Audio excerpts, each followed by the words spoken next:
পররাষ্ট্রমন্ত্রী ডক্টর হাসান মাহমুদ বলেছেন, বিএনপি গণতান্ত্রিক রীতিনীতি মেনেই সভা সমাবেশ করবে, তা না হলে জনগণই তাদের প্রতিহত করবে। তিনি আশা করেন 28 অক্টোবর আন্দোলনের নামে যে পরিস্থিতি তৈরি করেছিল সে পথে এবার হাঁটবে না দলটি। সোমবার 22 এপ্রিল পররাষ্ট্র মন্ত্রণালয়ে প্রধানমন্ত্রী শেখ হাসিনার থাইল্যান্ড সফর নিয়ে ব্রিফিংয়ে মন্ত্রী জানান, জাতিসংঘের এসক্যাপ সম্মেলনের বাইরেও 26 এপ্রিল দেশটির প্রধানমন্ত্রীর সাথে দ্বিপাক্ষিক বৈঠক হবে। সেখানে পারস্পরিক সহযোগিতার বিভিন্ন বিষয় নিয়ে আলোচনা হবে। থাইল্যান্ডের পর্যটন খাতে মানব সম্পদ বিনিয়োগে আগ্রহ দেখাবে বাংলাদেশ। সরকারি পাসপোর্টধারীদের বিনা ভিসায় ভ্রমণের বিষয়টিও আলোচনা করা হবে সফরে। প্রধানমন্ত্রী এই সফর দুই দেশের সম্পর্কের নতুন দ্বার উন্মোচন করবে।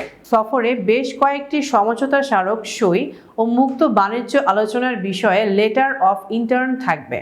একটা চুক্তি, 3টা সমঝোতা স্মারক, একটা লেটার অফ ইন্টার্ন। আগামী 26 এপ্রিল এসক্যাপ সম্মেলনে ভাষণ দেবেন প্রধানমন্ত্রী।